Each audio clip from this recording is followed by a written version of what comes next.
नमस्कार दोस्तों, कैसे हो आप सभी। एक बार सभी साथियों का पुनः हार्दिक अभिनंदन और स्वागत है। 2-4 दिनों से क्लास नहीं हो पा रही है और आप सोच रहे होंगे कि सर क्या दिक्कत हो गई है। दिक्कत कुछ नहीं हुई, गर्दन में थोड़ी तबीयत खराब है और साथ में गर्दन में वो क्या बोलते हैं, चणक बोलते हैं गांव की भाषा में, पापड़ रही है। चलो कोई ना, आज जिया भी है आप पापड़ श्याम। राजस्थान के भौतिक प्रदेशों के बारे में जानते हैं। राजस्थान के भूगोल में राजस्थान के भौतिक प्रदेश, राजस्थान को 4 भौतिक प्रदेशों में विभाजित है, हमें अच्छी तरह से पता है। बस मेन चीज क्या है कि भौतिक प्रदेश जब हम पढ़ते हैं तो भौतिक प्रदेश को ढंग से पढ़ना है, हमें कैसे पढ़ना है वो हम देखते हैं। देखो, प्राचीन समय में एक वेगनर ने सिद्धांत दिया था। वेगनर का सिद्धांत, वेगनर नाम का एक वैज्ञानिक है, मतलब भूगोलवेता है, बड़ा शानदार है।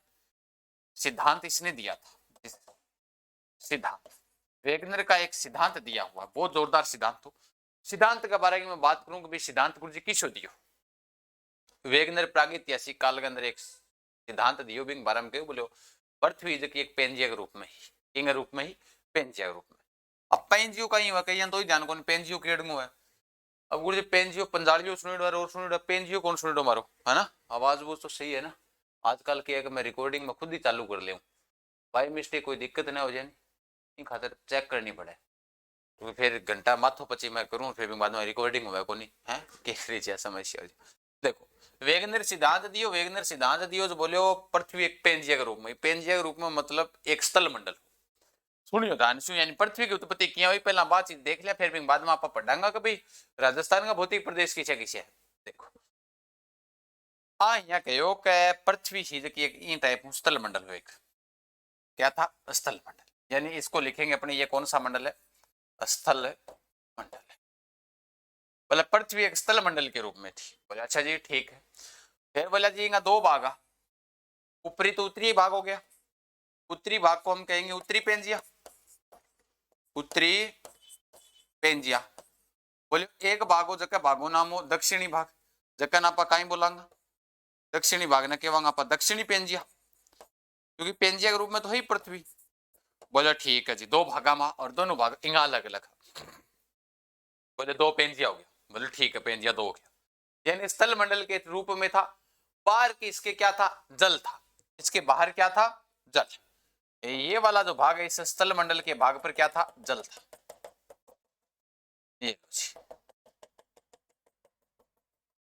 ये क्या है, जल मंडल। इस जल मंडल को जो नाम दियो है वो वेगनर बोलियो यो पेंथलासा, पेंथालासा।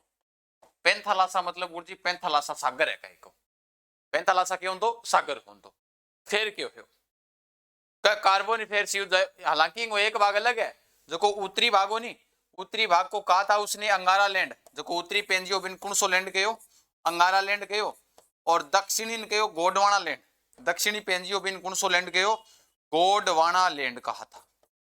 ठीक है, गोडवाना लैंड मतलब फिर बोलियो एक युग आयो, युग रो नाम हो कार्बोनिफेर युग। एक काल आयो एक, मतलब आज वर्तमान में चला कलयुग। टाइम में विज्ञान की भाषा में एक युग आयो जो युग को नाम हो कार्बोनिफेरस युग। कार्बोनिफेरस युग के अंदर क्यों हो का उत्तरी पेंजियो और दक्षिणी पेंजियो आपस में टकराया, मतलब अंगारा लैंड गोडवाना लैंड टकरायो, और टकरायो जठा जठा गयो स्थल मंडल, वहां पर क्या हो गया, महाद्वीपों का निर्माण हो गया। और जहां जहां पर गया जल, यानी ये वाला भाग जल वाला, वहां पर किसका निर्माण हो गया, महासागरों का निर्माण हो गया।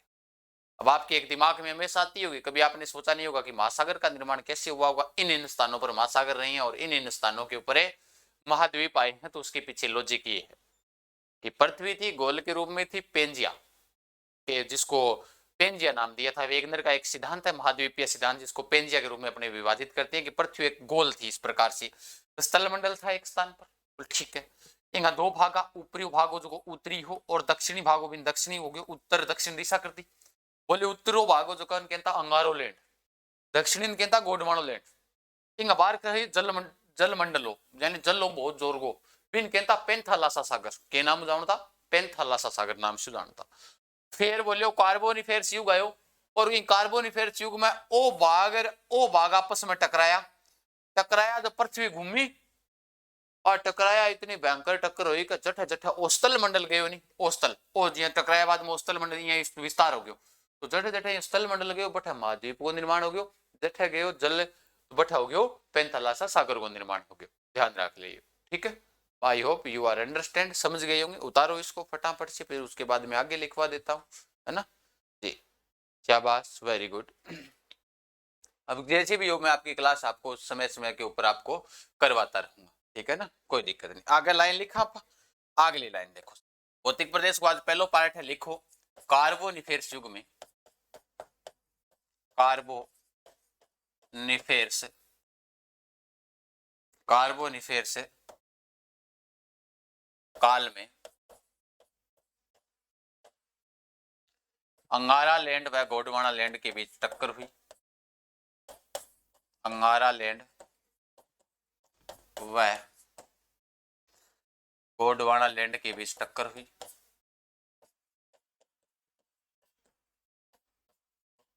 के बीच टक्कर हुई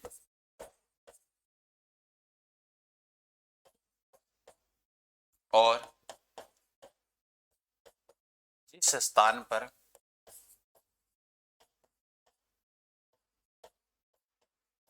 स्थल मंडल गया, यानी स्थल मंडल बिखरियो, स्थल मंडल गया, वहां महाद्वीपों का निर्माण हो गया, वहां महाद्वीपों का निर्माण व जिस स्थान पर जल मंडल यानी पेंथालासा गयो, जल मंडल गया, वहां महासागरों का निर्माण हो गया, महासागरों का निर्माण हो गया। बात समझ में आ रही है? बात किया हो किया नहीं हो? अब देखो, पृथ्वी है वो पश्चिम से पूर्व दिशा की ओर गति करती है, याद रखना। इसीलिए दिन रात बनते हैं, क्योंकि सूर्य है वो पूर्व से पश्चिम जाता है, और पृथ्वी, मैंने एक दिन पहले भी आपको समझाया था कि सूर्य पूर्व में निकलता है, पश्चिम की ओर जाता है, पृथ्वी अपनी गति पश्चिम से पूर्व की ओर करती है, तब दिन रात वाला चक्र बनता है। अब होता क्या है, जब पृथ्वी किधर से किधर जा रही थी, यानी पश्चिम से पूर्व दिशा की ओर जा रही थी, यानी इस कारण जो जल राशि थी, घूमने वाली जो जल राशि थी, घूर्णन गति के साथ साथ जल क्या था, जल आगे आगे चलता गया, जल आगे आगे चलता गया, और पीछे रह गया अपना वो भाग जो टेथिस सागर, जिसको अपने पेंथालासा हमने पढ़ा था, वो टेथिस सागर के अवशेष जो बचते हैं ना, वो पेंथालासा से उसका निर्माण हुआ, उसको टेथिस सागर कह सकते हैं, पेंथालासा को हम, कोई दिक्कत नहीं है। पीछे रह गया पेंथालासा, यानी टेथिस सागर पीछे रह गया। पीछे रहने के बाद में टेथिस सागर में जो अवशेष बचे थे, भारी अवशेष थे, वो आज पश्चिम साइड के अंदर इकट्ठे हो गए। जी यहाँ पर बात करा लगभग कट्ठे भी देख लिए थे आपने, मैं राजस्थान की बात कौन कर रही हूँ, मैं चाहे मिस्र के मरुस्थल की बात करूं, मेलिया, चाहे सारा की बात करूं, चाहे राजस्थान आरा की बात करूं, आपने जो भारत के अंदर है, एशिया महाद्वीप में जो मरुस्थल है उसकी बात करूं, लगभग मरुस्थल वो आपको पश्चिमी साइड में मिलेंगे। वो कारण यही था कि जल तो आगे चला गया, और जो घूर्णन गति के साथ में जो भारी अवशेष थे टेथिस सागर के, वो पीछे वाली साइड में रह गए, यानी जल, यानी पृथ्वी पश्चिम से पूर्व की ओर जा रही थी, तो पूर्व की ओर, पश्चिम से पूर्व की ओर, तो पूर्व की ओर जा रही थी, तो पूर्व आगे हो गया, आगे तो हो गया, क्या हो गया, जल हो गया। अब पश्चिम पीछे वाला भाग रह गया, पीछे वाले भाग में जो भारी अवशेष थे वो तटों पर क्या हो गए, इकट्ठे हो गए, और वहां पर मरुस्थलों का निर्माण होता है। तो राजस्थान को हम 4 भौतिक प्रदेशों में बांटते हैं। पहले हम भौतिक प्रदेशों के बारे में पढ़ेंगे, फिर इसका निर्माण कैसे हुआ कैसे नहीं हुआ वो हमें जानेंगे। जी बिल्कुल, तो एक बार इस लाइन को लिखिएगा, बहुत ही महत्वपूर्ण लाइन है, इंपॉर्टेंट लाइन है, ठीक है। लिखो, अब आपा लिखा, आज तो थाने पृथ्वी को मैं विभाजित कर दियो भाई, पृथ्वी को जब वही महाद्वीप वांगो निर्माण किया, आज ये जाननी जरूरी है। फिर देखो राजस्थान के भौतिक प्रदेश, राजस्थान के भौतिक प्रदेश, राजस्थान का कितना भौतिक प्रदेश है, प्रमुख रूप से 4 है। अब अलग अलग लोग अलग अलग विभाजित किया बनापा अलग अलग पढ़ ले, प्रमुख रूप से 4 है। 4 की बात करें, 4 भौतिक प्रदेशों में बांटा हुआ है। पहला की बात करूं, मरुस्थलीय, मरुस्थलीय प्रदेश। मैं दूसरे की बात करूं, भाई दूसरों की इश्यू है, तो मैं दूसरे की जब बात करूं, जब हो जाएगा अरावली पर्वतमाला, विश्व की सबसे प्राचीन पर्वतमाला अरावली पर्वतमाला। मैं तीसरे की बात करूं तो तीसरा हो जाएगा पूर्वी मैदानी प्रदेश, पूर्वी मैदानी प्रदेश हो जाएगा। और मैं जब बात करता हूं चौथे की तो चौथा हो जाएगा दक्षिण पूर्वी हाड़ौती का पठार, या पठारी प्रदेश या हाड़ौती का पठार, ये कौन सा हो जाएगा? चौथा हो जाएगा। लिखो ये चार है, एक एक के बारे में पढ़ते, इसका निर्माण कैसे हुए, कौन से काल की घटना है और कैसे इसका निर्माण होता है, सबके बारे में पढ़ते हैं एक एक चीजें। लिखो इनको। नेक्स्ट सबसे पहले हम देखते हैं, फिर हम पढ़ेंगे कि इसमें सबसे पुराना कौन सा है, नवीनतम कौन सा भौतिक प्रदेश है राजस्थान की, सारी डिटेल से हम बातें करेंगे। आप टेंशन मत लो, आराम से पढ़ते रहो। सबसे पहले हेडिंग डालो पश्चिम मरुस्थलीय प्रदेश, पश्चिम मरुस्थलीय प्रदेश। अब देखो पश्चिम मरुस्थलीय प्रदेश, मैंने क्या कहा, मरुस्थल, मरुस्थल का निर्माण लगभग जितने भी मरुस्थल देखोगे ना आप, आपको पश्चिमी साइड में मिलेंगे। कौन सी साइड में मिलेंगे? पश्चिमी साइड में। कारण क्योंकि तैतीस सागर का जो अवशेष था, क्योंकि पृथ्वी पश्चिम से पूर्व की ओर घूर्णन गति कर रही थी और सारी चीजें जो हल्की चीजें थी वो पूर्व की ओर आगे की ओर चली गई। अब पश्चिम की ओर क्या रहे? भारी अवशेष रहे, और भारी अवशेष रहे जो तैतीस सागर का जो अवशेष बचा हुआ था वो भारी अवशेष मरुस्थल के रूप में क्या हो जाता है? जमा हो जाता है। तो पश्चिम मरुस्थलीय प्रदेश जिसकी हम उत्पत्ति पढ़ते हैं कि भाई इस पहला भौतिक प्रदेश की भाई इसकी उत्पत्ति किससे हुई थी, आपसे सीधा प्रश्न आता है। तो उत्पत्ति ध्यान रखना, जो तैतीस सागर था मैं यही बता रहा हूं आपको, तैतीस सागर के क्या हुई थी? तैतीस सागर के अवशेष, तैतीस सागर के अवशेष से किसकी होती है उत्पत्ति? इस मरुस्थलीय प्रदेश की क्या होती है? उत्पत्ति होती है। अब पूछा जाता है कि महाकल्प कौन सा था और काल कौन सा था, तो इसमें आ जाएगा कौन से काल की घटना है? ये नियोजोइक महाकल्प की घटना, नियोजोइक, नियोजोइक महाकल्प था। यानी ये घटना उसकी है, इतिहासकार वेगनर दे रहा है ये सिद्धांत, तो आप उनको मैं बता रहा हूँ कि पृथ्वी एक पिंड के रूप में थी जिसको हम पेंजिया कहते हैं। पेंजियन में थाने बता दी हूँ, उत्तरी दक्षिणी अंगारा लैंड, गोडवाना लैंड, बारगर पेंथालासा हो, फिर आयो कार्बोनिफेरस युग भी, युग के अंदर हम टक्कर हुआ, बाद में खिंड गया, अलग अलग हो गया, अलग अलग होया बाद में आप जान लियो कि भाई कठे कठे मरुस्थला निर्माण हो, कठे महाद्वीपों निर्माण हो, कठे महासागरों निर्माण हो, आ चीज आप पढ़ ली। अब देखो आप पढ़ के देखना, अब आप आ चीज पढ़े बाद में नियोजोइक महाकल्प आ गया। अगर पूछे जाए कि उत्पत्ति तैतीस सागर का अवशेष हुई है, जहाँ अब आप प्रमाण भी पढ़ा तैतीस सागर का अवशेष मरुस्थल की उत्पत्ति क्या हुई है। एक बात तो मैंने बता दी कि तैतीस सागर का अवशेष जगह भारी है पीछे रह गया, पीछे रहना बठे जठे पीछे रहे उस स्थान पर मरुस्थल का निर्माण हुआ था। तो लगभग मरुस्थल आपको पश्चिमी साइड में मिलेंगे, आप मैप उठाकर देखोगे ना तब आपको लगभग मरुस्थल पश्चिमी साइड में मिलेंगे, विश्व के लगभग मरुस्थल, ठीक है ना, ध्यान रखना तटीय इलाके के पास में वो मिलेंगे आपको। अब देखो काल पूछी जाता ना तो प्लिस्टोसिन काल था। कौन सा काल था? प्लिस्टोसिन। नियोजोइक महाकल्प था, प्लिस्टोसिन क्या था? काल था। इंपॉर्टेंट है, ध्यान रखना, ठीक है।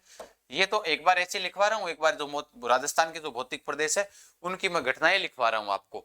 उसके बाद में अपने आगे तो आगे पढ़ेंगे कि भाई इनकी घटनाएं लिखने के बाद में तो हम आगे देख लेंगे कि भाई एक बार इनका काल किससे उत्पत्ति हुई है वो चीज हमें पढ़नी जरूरी है। देखो नेक्स्ट लिखो आगलो 2 नंबर लिखो आपने अरावली पर्वतमाला, अरावली पर्वतमाला। अरावली पर्वतमाला विश्व की सबसे प्राचीन है। उत्पत्ति किससे होती है इसकी? अब आपसे पूछेगा कि अरावली पर्वतमाला की उत्पत्ति है वो उत्पत्ति किससे हुई थी? गोंडवाना लैंड से हुई थी। किससे हुई थी? गोंडवाना लैंड से इसकी क्या होती है? लैंड से इसकी उत्पत्ति होती है। किससे? अरावली पर्वतमाला की। उत्पत्ति के बाद एक चीज और ध्यान रखनी है थाने, उत्पत्ति हो गई, अब पूछा जाता है इसका भी महाकल्प कौन सा है और काल कौन सा है? तो इसका एंजोइक महाकल्प है, ध्यान रखना। कौन सा महाकल्प है? एंजोइक महाकल्प, एंजोइक महाकल्प की घटना है। और काल था ध्यान है प्री कैम्ब्रियन काल आ जाएगा, प्री कैम्ब्रियन काल की घटना है, इसमें इसका निर्माण हुआ था। गोंडवाना लैंड, अब गोंडवाना लैंड था ध्यान, अंगारा लैंड, गोंडवाना लैंड दो भागा, तो दक्षिणी जो गोंडवाना लैंड वहां पेंजिया को जो दक्षिणी भाग होगी वहां कहता गोंडवाना लैंड। तो गोंडवाना लैंड से इसकी क्या होती है? उत्पत्ति होती है, तो गोंडवाना लैंड उभर गया था, ठीक है। तो ध्यान रखना अरावली पर्वतमाला की उत्पत्ति है वो गोंडवाना लैंड से हुई है। एंजोइक महाकल्प में प्री कैम्ब्रियन काल की क्या है? घटना है, ध्यान रखना। लिखो इसको फटाफट से, नेक्स्ट आगे लिखवाता हूं। फिर हो गया आपका तीसरा भौतिक प्रदेश जिसका नाम है पूर्वी मैदानी प्रदेश। पूर्वी मैदानी प्रदेश।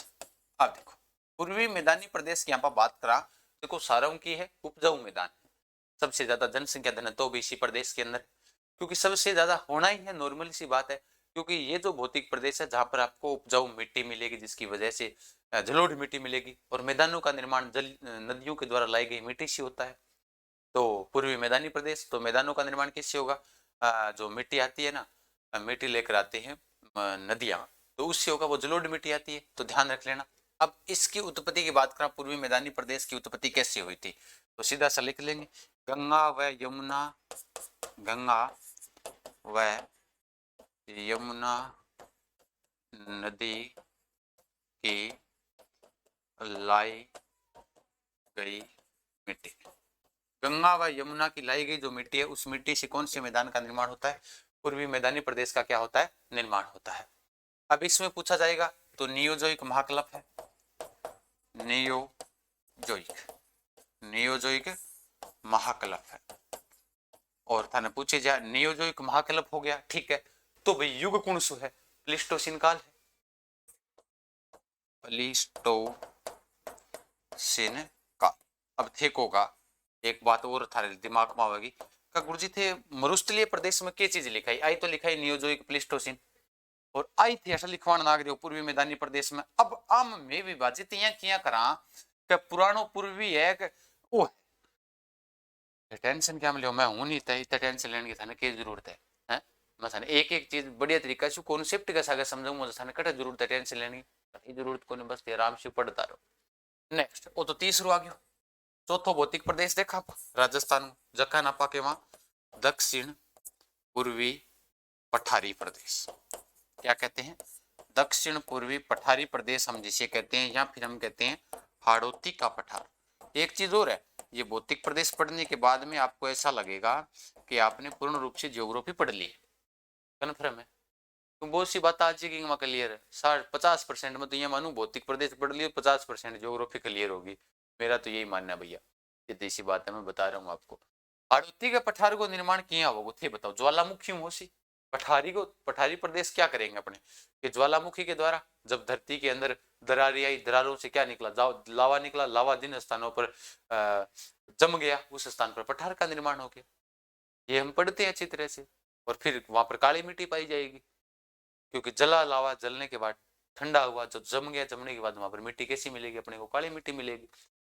तो फिर भी हम अभी पढ़ रहे हैं कि वो टेथी सागर का अवशेष है, वो गोडवाना लैंड का अवशेष है, तो उनमें से बात करना आप विश्वारागम हूं, तो विश्वाराम कौन सी उपस्थिति है? मेन चीज बाबी तो देखी जाएगी अपनी, तो ध्यान रखना है गोडवाना लैंड के अंदर क्या हुआ था? गोडवाना लैंड में ज्वालामुखी के द्वारा इसका क्या होता है? निर्माण होता है। हिंसा की इसका उत्पत्ति की बात करा तो उत्पत्ति गोडवाना लैंड के ज्वालामुखी से, उत्पत्ति किससे हुई है? गोडवाना लैंड के ज्वालामुखी से इसकी क्या होती है? उत्पत्ति। गोडवाना लैंड के ज्वालामुखी से, ज्वालामुखी से इसकी क्या हुई थी? उत्पत्ति हुई थी, ध्यान रखना, दक्षिण पूर्वी पठारी प्रदेश की। अब देखो ठीक है भाई, ये उत्पत्ति होगी, बिंग बाद थाने पूछा गो काल कौन सो है? तो मिसोजोइक महाकल्प है और क्रिटेशियन काल है। मिसोजोइक क्या है? मिसोजोइक महाकल्प, महाकल्प है, और क्रिटेशियन क्या है? क्रिटेशियन है काल, क्रिटेशियन काल है, ध्यान रखिए, ठीक है, क्रिटेशियन काल है, ठीक है। तो ये आपके पहले तो 4 भौतिक प्रदेश जिनके बारे में आपको एक एक चीजें याद रखनी क्या है? जरूरी भी है। कितनी देर की हो गई आपकी क्लास देख लेता हूँ मैं साथ साथ में। अच्छा अभी तक 20 मिनट आप पढ़े हो ना, और अभी इसको पूरा लंबा चौड़ा पढ़ना है ना, तो चलो कोई ना, अब बार लिख लेते हैं, फिर उसके बाद में इनको लिखो, आप नोट करो, फिर उसके बाद में विश्व के प्रमुख मरुस्थल करवा देता हूं पहले आपको, कि विश्व के जो प्रमुख मरुस्थल है उन मरुस्थल को अपने क्या कर लेते हैं, एक बार अध्ययन कर लेते हैं। तो विश्व के प्रमुख मरुस्थल में आपको पहले बता देता हूं, उनको लिखते हैं अपने, उसके बाद में आगे देखते हैं। लो जी, कौन है? बताओ।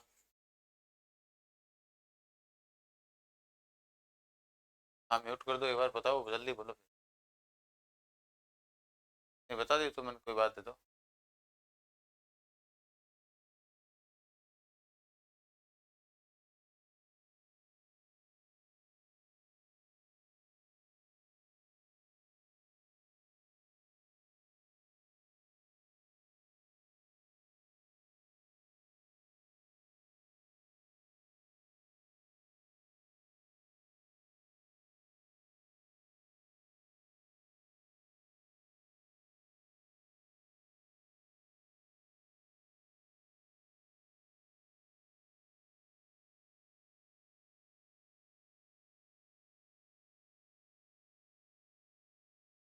हाँ चलो देखते हैं आगे। सबसे पहले लिखते हैं क्या कह रहा है कि भाई आगे देखिए, सबसे पहले विश्व के प्रमुख मरुस्थल पढ़ लेते हैं एक बार, है ना। विश्व के प्रमुख मरुस्थल, जो पश्चिमी साइड में लगभग मरुस्थल है वो विश्व के प्रमुख मरुस्थल कौन सी साइड कहाँ पर है स्थित है, ये मरुस्थल के बारे में जान लेते हैं। ये दोनों उठा के करो, पढ़ ले, स्टूडियो में जाओ नहीं। हाँ क्लास कौन शुरू कर सी, आगे हो खाना, आगे होगी तो एक बार आधे घंटा में पढ़ा ना बाद में देखा। देखो विश्व के लगभग मरुस्थल है वो पश्चिमी तट पर आपको मिलेंगे। जी हाँ, मैं बात करूं लीबिया व मिस्र का जगह मरुस्थल है। और इन अलावा जी मैं बात करूं अरब जो एशिया के अंदर अरब को मरुस्थल है। ऑस्ट्रेलिया में ग्रेट विक्टोरिया डेजर्ट है। दक्षिण अफ्रीका में कालाहारी है, सहारा है। और दक्षिण अमेरिका के अंदर अंटाकामा का मरुस्थल है। यानी विश्व के प्रमुख मरुस्थल में लिख सकते हैं दक्षिण अमेरिका।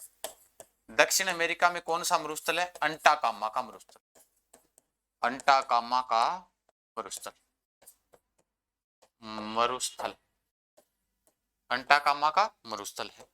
फिर बात करें आप अंटाकामा का मरुस्थल, उसके अलावा जी मैं बात करूं जी अब था मैं बताऊं अंटाकामा अमेरिका, अंटाकामा अमेरिका, अफ्रीका के अंदर कालाहारी और सारा हो गया। अफ्रीका के लोगों की है काला है, इन्हें याद रख ले, अफ्रीका के अंदर कालाहारी, फिर भी उनको क्या है, उन्हीं काले लोगों का इनके पास में क्या है, सारा है। बस अफ्रीका का मरुस्थल है, दोनों है। अफ्रीका का लोग काला है और बांगे लोगांगो सारू है, तो भाई कालो तो काला गई कामासी। ऑस्ट्रेलिया का है ग्रेट विक्टोरिया डेजर्ट। ऑस्ट्रेलिया में कौन सा है, ऑस्ट्रेलिया में है ग्रेट विक्टोरिया, ग्रेट विक्टोरिया यानी महान विक्टोरिया मरुस्थल। डेजर्ट का अर्थ होता है मरुस्थल, क्या होता है, मरुस्थल होता है, ध्यान देना ठीक है ना।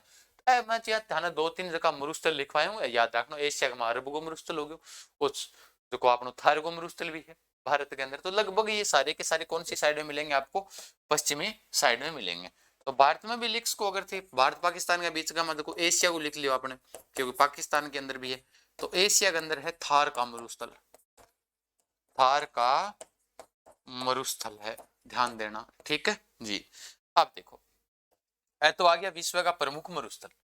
मरुस्थल बाद में अपन अभी चीज को पतो चलियो कभी आपा आप पढ़े सारों पहला पता आपा ओई भौतिक प्रदेश पढ़ा कौन सो, राजस्थान के अंदर आपा जो भौतिक प्रदेश आपा पढ़ने जा रहे हैं, जगह भौतिक प्रदेश को नाम है पश्चिम, जो थार का मरुस्थल है उसको हम पढ़ेंगे।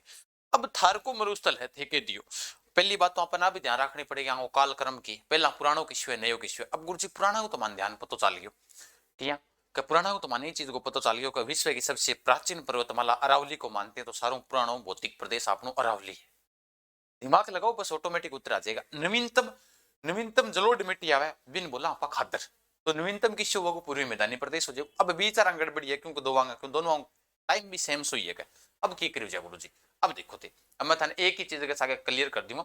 राजस्थान का जगह भौतिक प्रदेश है मैं थाने आपा एक चीज तो थे ध्यान में राखी ली है, राजस्थान का भौतिक प्रदेश के अनुसार कालक्रम लिखना पहला, तो मैं विश्व का लिख दिया। अब कालक्रम पढ़ो पहला भाई, कालक्रम के अनुसार कौन सा भौतिक प्रदेश है वो सबसे पहला है, पुराना कौन सा है, नवीनतम कौन सा। पुरानो ध्यान रखो एक बार कौन सा हो जाएगा, पुरानो हो जाएगा जगह नाम है अरावली पर्वत प्रदेश, विश्व की सबसे पुरानी पर्वतमाला है। अब पहले एक बार इनका भौतिक प्रदेशों का कालक्रम लिख लेते हैं, ये विश्व के होगी राजस्थान के भौतिक प्रदेशों का कालक्रम, राजस्थान के भौतिक प्रदेशों का कालक्रम, भौतिक प्रदेशों का काल राजस्थान के भौतिक प्रदेशों का सबसे पहले कालक्रम जानना जरूरी है। पुराणों किसी है, नवीनतम किसी है, ऐ चीजा जाननी जरूरी है। तो देखो सबसे प्राचीन सारों पहला क्रम भी पूछो जा सके थाने। सबसे प्राचीन तो थाने पतो चल गयो अरावली पर्वतमाला है। अरावली पर्वतमाला, पर्वतमाला है राजस्थान का सबसे प्राचीन भौतिक प्रदेश अरावली पर्वतमाला। फिर गोंडवाना लैंड को फिर आयो पठारी प्रदेश, जगह को नाम है ध्यान राखियो जो पठारी प्रदेश है जो गोंडवाना लैंड के ज्वालामुखी उत्पन्न हो। आ चीज पढ़ी यहाँ पर मैं थाने क्या गोंडवाना लैंड सबसे प्राचीन है और अरावली को जो उत्पत्ति हुई गोंडवाना लैंड हुई। पठारी प्रदेश की उत्पत्ति गोंडवाना लैंड से हुई लेकिन बिंग अंदर ज्वालामुखी फट्यो तो 2 नंबर कौन सुआ होगा? 2 नंबर आ जाएगा दक्षिण पूर्वी पठारी प्रदेश। दक्षिण पूर्वी पठारी प्रदेश आ जाएगा। सीधा क्रम पूछा जा सकता है इनका, ध्यान रख लेना, ठीक है ना। हाँ नदियां हैं। अब थारा समस्या कट है पूर्वी मैदानी प्रदेश में और मरुस्थल के अंदर, क्योंकि दोनों कालक्रम सेम है। सोचो एक बात सोचो, अब एक तो हो गया जैसे पूर्वी मैदानी प्रदेश लिखता हूं पहले मैं, पूर्वी मैदानी प्रदेश, क्योंकि दोनों कालक्रम सेम है। पूर्वी मैदानी प्रदेश का भी कालक्रम सेम है और मरुस्थलीय प्रदेश का भी कालक्रम सेम है। मरुस्थलीय प्रदेश, पश्चिम मरुस्थलीय प्रदेश लिखना क्या है? पश्चिम मरुस्थलीय प्रदेश लिखना है। तो दोनों कालक्रम है जो कालक्रम की है सेम है। देखो दोनों को कालक्रम है जो सेम है, पूर्वी मैदानी प्रदेश है जी मरुस्थलीय प्रदेश है, दोनों कालक्रम सेम। अब आना पर विभाजित क्या करना, एक चीज सोचो, उनको निर्माण हो प्राचीन जलोढ़ मिट्टी से। अरे गेट बंद कर दो इनको, गेट बंद करो। इसका निर्माण हुआ है प्राचीन जलोढ़ मिट्टी से। कैसे हुआ है? प्राचीन जलोढ़ मिट्टी से। देखो मैदाना को निर्माण हो तो प्राचीन समय में नदियां बही होगी, अब तो आपने गंगा यमुना वही को नहीं, तो प्राचीन जबकि जलोढ़ मिट्टी हुआ बिन बोला आप बांगर, और जबकि नवीन जलोढ़ मिट्टी है बिन बोला आप खादर। अब नवीन क्यों कठे मिलेगी अपन? देखो नदियां को मैं एक बार बता दियो पूर्वी मैदानी प्रदेश में नवीन जलोढ़ मिट्टी नहीं, प्राचीन जलोढ़ मिट्टी पाई जाती है मैदानी प्रदेश में, क्योंकि प्राचीन समय की बात है यदि भौतिक प्रदेश को निर्माण हो थारगे मरुस्थल के अंदर नवीन जलोढ़ मिट्टी पाई जाए, नवीन जलोढ़ मिट्टी पाई जाती है उसको कहते हैं खादर। एग्जाम में पूछा जा चुका है नवीन जलोढ़ मिट्टी को क्या कहते हैं? खादर, बांगर, रेगूर, बोसा, मिर्जम, ऑप्शन आ। तो ध्यान रखना नवीन न केवा खादर, प्राचीन न केवा बांगर। तो ध्यान रखियो अठ पाई जाएगी प्राचीन जलोढ़ मिट्टी। इस भौतिक प्रदेश में कौन सी पाई जाती है? प्राचीन जलोढ़ मिट्टी पाई जाती है, प्राचीन जलोढ़ मिट्टी। प्राचीन जलोढ़ मिट्टी को मतलब ओ होयो प्राचीन जलोढ़ मिट्टी ने बोलांगा आप बांगर के केवांगा, बांगर केवांगा। और मरुस्थलीय प्रदेश के अंदर जबकि नवीन जलोढ़ मिट्टी पाई जाती है, अठे नवीन जलोढ़ मिट्टी। तो नवीन जलोढ़ मिट्टी है वो नवीन जलोढ़ मिट्टी को कहते हैं खादर। तो थाने पूछी जा राजस्थान का सबसे प्राचीन भौतिक प्रदेश, तो ध्यान रखना अरावली है। नवीनतम पूछा जाए तो आपका कौन सा हो जाएगा? ध्यान रखना मरुस्थलीय प्रदेश हो जाएगा। पश्चिम मरुस्थलीय प्रदेश राजस्थान का सबसे नवीनतम भौतिक प्रदेश है। बताओ कहीं पर दिक्कत आई क्या? प्राचीन तो थारी याद हुई क्यों, अब नवीनतम की बात आई तो नवीनतम ध्यान रखना अपन, ठीक है। अच्छी थी समझ गया होगा अच्छी तरीके का भाई मैं क्या बता रही हूँ थाने, आज बढ़िया तरीके से समझ में भी आई होगी। अब थाने यहाँ पूछिए कि भाई जी मैं थाने पूछियो कि भाई मरुस्थलीय प्रदेश पहलो बहुत पढ़ा आप, और मैं थाना चीज बताई मैं कहूँ मुझको मरुस्थलीय प्रदेश का जो विकास हुआ था, उत्पत्ति हुई थी वो 33 सागर से हुई थी। ये चीज हम पढ़ चुके हैं।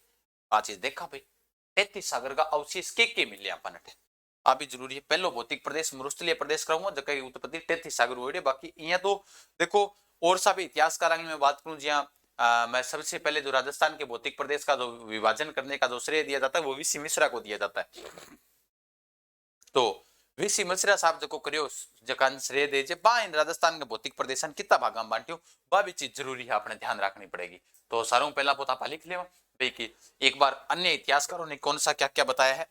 तो सबसे पहले लिखते हैं कि राजस्थान के भौतिक प्रदेशों का निर्धारण सर्वप्रथम वीसी मिश्रा साहब ने किया था। उनकी एक पुस्तक थी राजस्थान का भूगोल और उन्होंने 1966 से 68 के बीच में उन्होंने किया था और राजस्थान के भौतिक प्रदेशों को लगभग 7 भागों में उन्होंने बांटा था। तो लिखिएगा राजस्थान के भौतिक प्रदेशों भूगोल वेताओं के अनुसार,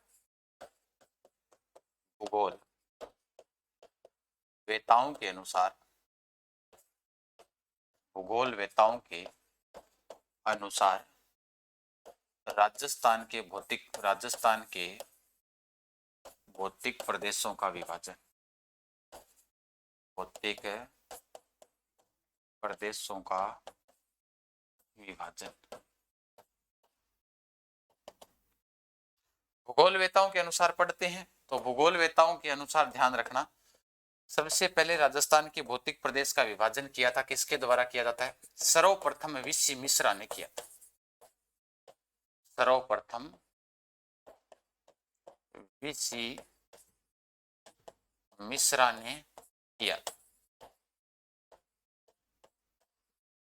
कद करियो 1966 से लगा 68 के बीच में करियो, क्योंकि इनकी एक पुस्तक थी, उस पुस्तक का नाम था राजस्थान का भूगोल।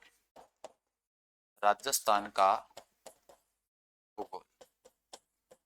हाँ, पुस्तक के अंदर इन्होंने 7 भागों में विभाजित किया था। राजस्थान का भौतिक प्रदेश कितने भागों में? इन्होंने 7 भागों में विभाजित किया। भागों में विभाजित किया। इन्होंने 7 भागों में क्या किया था? विभाजित किया था, ध्यान रखना। ठीक है, नेक्स्ट। तो इन्होंने 7 भागों में विभाजित किया। अब गुरुजी 7 भाग पूछे जा सकते हैं क्या? मैं बोलकर बता देता हूँ, वहां पर आराम से लिख लेना। हालांकि इन यहाँ पर लिखने का कोई औचित्य नहीं है, क्योंकि कभी पूछे नहीं गए हैं। अब आप फर्स्ट ग्रेड की तैयारी कर रहे हो तो आ जाएगा, कोई दिक्कत नहीं है। जी हाँ, पश्चिम शुष्क प्रदेश, फिर आएगा अर्ध शुष्क प्रदेश, फिर उन्होंने कहा नहरी प्रदेश, फिर उन्होंने कहा अरावली पर्वतमाला, फिर उन्होंने कहा पूर्वी कृषि औद्योगिक प्रदेश, फिर उन्होंने कहा दक्षिण पूर्वी कृषि प्रदेश, फिर उन्होंने कहा चंबल बीहड़। ये 7 बताए। कौन कौन से? पश्चिमी शुष्क, अर्ध शुष्क, नहरी, अरावली, पूर्वी औद्योगिक प्रदेश, दक्षिण पूर्वी कृषि प्रदेश और चंबल बीहड़ क्षेत्र। दक्षिण पूर्वी को कृषि प्रदेश बताया, पठारी प्रदेश उन्होंने नहीं बताया, ध्यान रखना। इंपॉर्टेंट यही है, अगर पूछेगा तो प्रश्न यही बनेगा कि उन्होंने कौन सा प्रदेश बताया, बस मेन बात यही है। तो सबसे पहले अगर आपसे पूछा जाए कि राजस्थान के भौतिक प्रदेशों का जो विभाजन है वो विभाजन किसके द्वारा किया गया था? ठीक है, समझ में आ गई होगी बात। नेक्स्ट बात करते हैं कि राजस्थान को दूसरी बार जलवायु को आधार बनाकर भौतिक प्रदेशों का जो विभाजन किया जाता है वो एस के सेन साहब ने किया था। इन्होंने 66 से 68 तक किया था, उन्होंने 68 में किया था और इन्होंने 3 भागों में विभाजित किया। एस के सेन साहब बोले आपने 3 ही भाग है, बाकी के अलावा बाकी को नहीं। कौन सा? एक तो मरुस्थल अरावली, फेबिंग बादगामा, एक इली साइड और पूर्व बता दीजिए, तो मैदानी प्रदेशों भी सारा एक ही बता दीजिए। तो अपन लिख भी सका, अपन लिखनी है, बस लाइन ध्यान रखनी थोड़ी सी। दूसरी बार जलवायु को आधार मानकर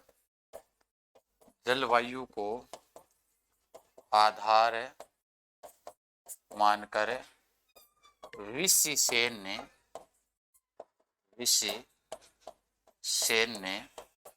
1968 में विभाजन किया। 1968 में क्या करियो? विभाजन करियो।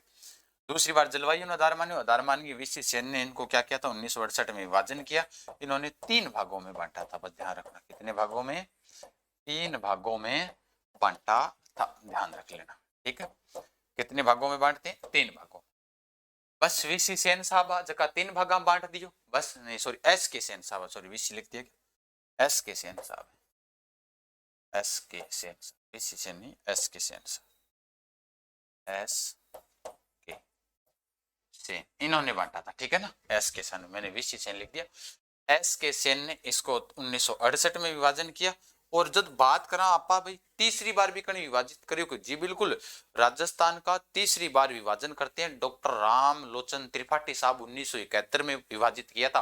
वह बोलिया राजस्थान का बोले 2 तो है भाग, 4 है उपभाग, 12 है लघु प्रदेश है छोटा छोटा, यानी प्रमुख रूप से 2 जी आपा कौन के वहां जिलो, तहसील, ग्राम पंचायत, वैसे उन्होंने विभाजन कर दिया था इनका राजस्थान के। तो तीसरी बार पूछा जाए तो रामलोचन त्रिपाठी ने विभाजन किया था। तीसरी बार 1971 में डॉक्टर रामलोचन त्रिपाठी ने इनका विभाजन किया। रामलोचन त्रिपाठी द्वारा विभाजन तीसरी बार करती हूं। तीसरी बार इन्होंने विभाजन किया रामलोचन त्रिपाठी ने। और इन्होंने कितने भाग बताए, तो ध्यान रखना इन्होंने 2 तो बताए भाग, 2 भाग बताए, 4 उपभाग बताए और 12 लघु प्रदेशों में बांटा था। लघु प्रदेशों में इन्होंने बांटा था, ध्यान रखना। किसने, रामलोचन त्रिपाठी साहब ने इनके द्वारा बांटा गया था। लघु प्रदेश थे ये, इनमें इनको बांटा गया था। तो फटाफट से इनको नोट कीजिएगा, फिर उसके बाद में आगे देखते हैं।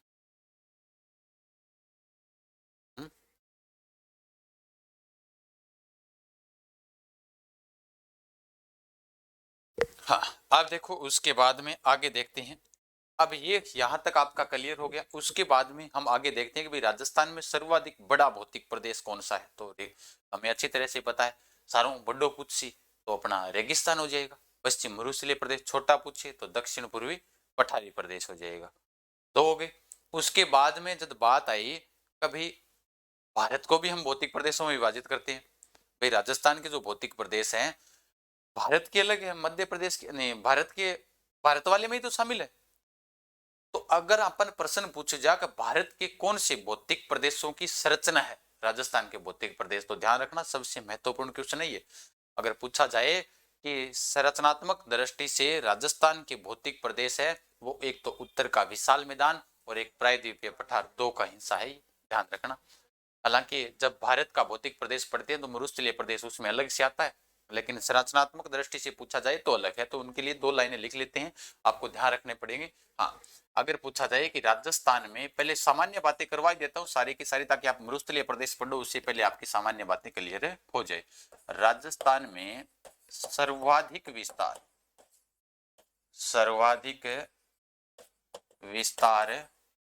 किसका है? राजस्थान में सर्वाधिक विस्तार पश्चिम मरुस्थलीय प्रदेश का है। पश्चिम मरुस्थलीय प्रदेश व न्यूनतम विस्तार, क्योंकि राजस्थान को तो हमने 3 ही भागों में बांटा, न्यूनतम विस्तार है वो विस्तार कितने कहां किसका है? दक्षिण पूर्वी पठारी प्रदेश का है।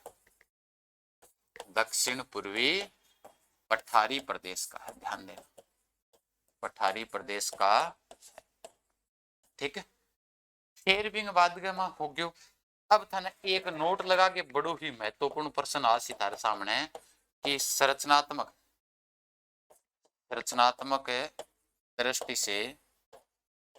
दृष्टि से राजस्थान के भौतिक प्रदेश, राजस्थान के भौतिक प्रदेश,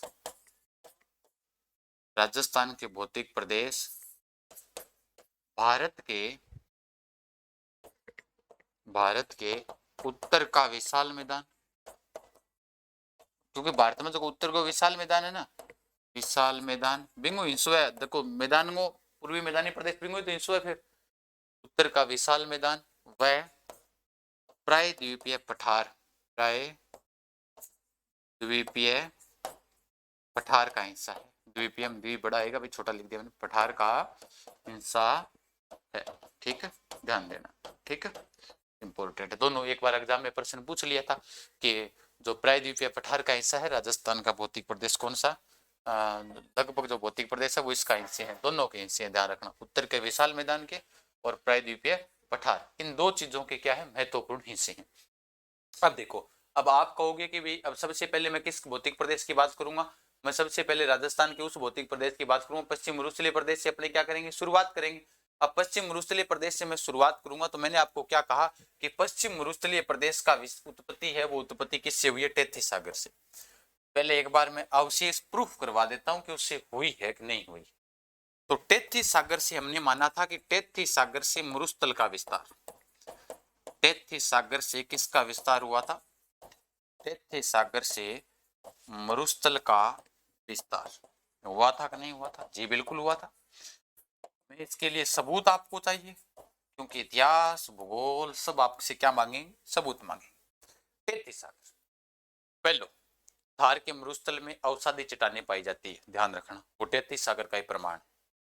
चलो ये आपके ना समझ में आया औषधि चट्टानों वाला, लेकिन टेथी सागर से आप एक चीज तो समझ सकते हो ना, अगर आपसे पूछा जाए कि यहाँ पर जुरेसिक काल के अंदर आकलवुड जो जीवाश्म पार्क बना हुआ है, वहां पर हमें जुरेसिक काल के अवशेष पड़े, खराब ही बात कौन समझ मारी? गुरुजी 33 सागर को बताओ जुरेसिक जारेसिक कौन सा हमारी 30 रो थाने एक बात बताऊं, कुलधरा गांव नाम सुनो जैसलमेर के अंदर।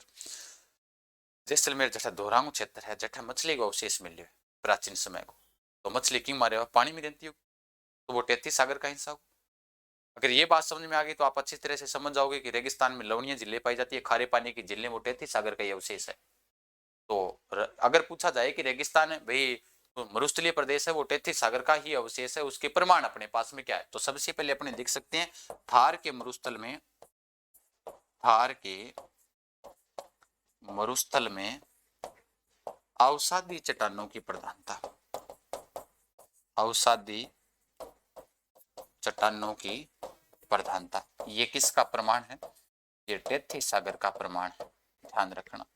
फिर पूछा जाता है आपसे कि भाई ठीक है ये हो गया, तो कुलधरा गांव से आपको क्या मिला था, कुलधरा गांव से जो जैसलमेर के अंदर स्थित है, भूतिया गांव है राजस्थान का ये, जहां पर जैसलमेर से हमें किसका अवशेष मिला, मछली का अवशेष, मछली का अवशेष है मिला, इसका मतलब 33 सागर से उत्पत्ति है। आकलवुड, आकलवुड जो कोई एक पार्क है जैसलमेर के अंदर बने हुए आकलवुड जो को जीवाश्म पार्क है, जठा अपन जुरेसिक काल का के मिले अवशेष मिले हैं। ये कैसा पार्क है, जीवाश्म पार्क, जीवाश्म पार्क, जीवाश्म पार्क जुरेसिक, जीवाश्म जुरेसिक कौन सी काल के अवशेष है, जुरेसिक काल के अवशेष हमें इस पार्क से हमें प्राप्त होते हैं। उसके अलावा अगर मैं बात करूं भाई और भी कई कारण है कि जी बिल्कुल और भी लिख्स को थे कारण, भाई और तो था कारण जी बात करूं मैं भाई और के कारण हो उसका, तो और कारण के अंदर एक कारण ओबिलिक्स को थे, मरुस्थल में खारे पानी की झीलों की प्रधानता, मरुस्थल में खारे पानी की झीलों की प्रधानता, खारे पानी की झीलों की प्रधानता, झीलों की प्रधानता, तो ये भी किसका कारण है एक प्रकार से, जो कि खारे पानी की झीलें थाने मिल रही है, वह खारे पानी की जो झीलें हैं वो झीलें किसकी वजह से है, तो आप अच्छी तरह से इस बात को समझ सकते हो कि खारे पानी की जो झीलें हैं तो वो इसी के अवशेष है, 33 सागर के अवशेष है। प्राकृतिक वनस्पति जीवाश्म जैसे आकल गांव में हमें मिले हैं, जहां से आकलवुड फास जो पार्क है ये कहां पर है, तो ध्यान रखना जैसलमेर के अंदर स्थित है। अब देखो ये हो गई आपकी सामान्य जानकारी भौतिक प्रदेशों के बारे में कि जिसने किसने कितने भागों में विभाजित किया, भौतिक प्रदेश हमने कितने भागों में है, इनकी उत्पत्ति कैसे हुई कैसे नहीं हुई। अब हम पहली क्लास से पहले अपने शुरुआत करना जरूरी है, ये जानकारी हमारे पास होनी जरूरी थी, पुराना कौन सा है नया कौन सा है। नेक्स्ट हम जिस भौतिक प्रदेश की बात करेंगे वो नेक्स्ट क्लास में अपने भौतिक प्रदेशों की शुरुआत करेंगे। तो आज के लिए इतना ही, बाकी फिर मिलते हैं नेक्स्ट क्लास में, तब तक के लिए सभी साथियों को जय हिंद जय भारत, राम राम।